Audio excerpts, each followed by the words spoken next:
Good morning, students. Today we are going to start credit second chapter number 4, botanical nomenclature. So, first we see first point in the chapter, introduction, concept and history of nomenclature. So, see here, nomenclature is the science of naming objects or organisms. The names are important because they establish identity of objects or organisms. They are useful in communication. For example, when we mention the name sunflower, we are able to communicate important information about the plant and its flower. The names enable us to compare things and tell about their relationship. The science of naming plants is called botanical nomenclature. Botanical nomenclature is the naming of plants and the related principles and rules.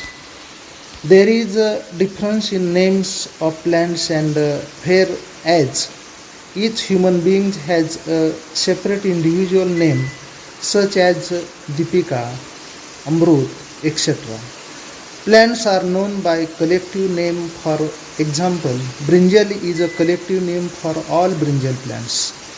Each brinjal plant is not individually named. Plants occurring in particular regions carry name in local languages. These names in local languages are not likely to be known to outsiders. The science of botany transcends all geographical barriers. Botanists working in different parts of the world must share botanical information as well as plant materials. Common names of plants in regional languages can be a major obstacle in this endeavors. There is thus a need for giving scientific name to plants, the names that are universally understood and accepted botanical nomenclature. The scientific system of nomenclature is need of time because all name is merely a conventional symbol or that serves as a means of reference and avoid the need for continued use of descriptive phrases. The fundamental principles of scientific nomenclature is that name must be universal. The formation and use of scientific names of organisms for nomenclature purposes are governed by codes of nomenclature. Okay. Vernacular names are not available for all the species known to man. Botanical names are universal while common names are limited to a single language or to a particular geographical regions. Sometimes one vernacular name may be used to different taxa, or one taxon may have different common names. Example, roses belongs to the genus Rosa, woodrose to Ipomea,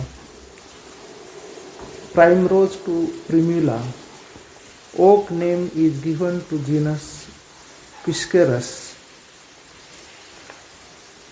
etc. The early scientific names were clumsy and unwieldy. They consisted of many words and were called polynomials such as Linchinus, Alpinia, Linifolia, Multifolia, permeable radicals. This name was applied to Linchinus growing in mountains, that is alpine, and having flux-like leaves, or Linifolia, many flowers, multiflora, and large roots permeable radicals, caryophyllums, etc. And another example of polynomials, it means caryophyllum grows on rocks. It has grass-like leaves and umbellate corym inflorescences. These names are inconvenient to use and difficult to remember because they are very lengthy.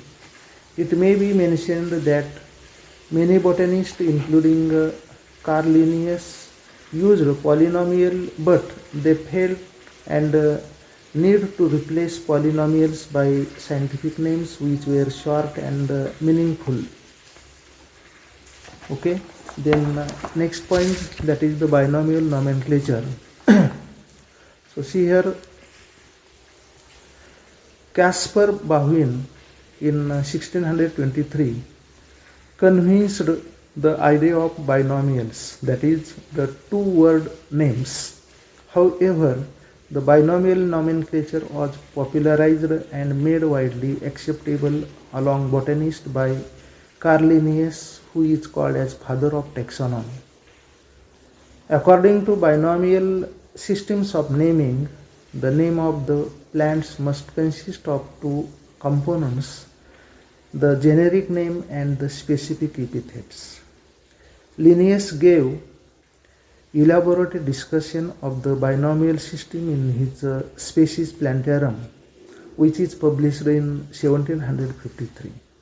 The date of publication of Species Plantarum for all practical purposes is regarded as the starting point of binomial systems of naming plants.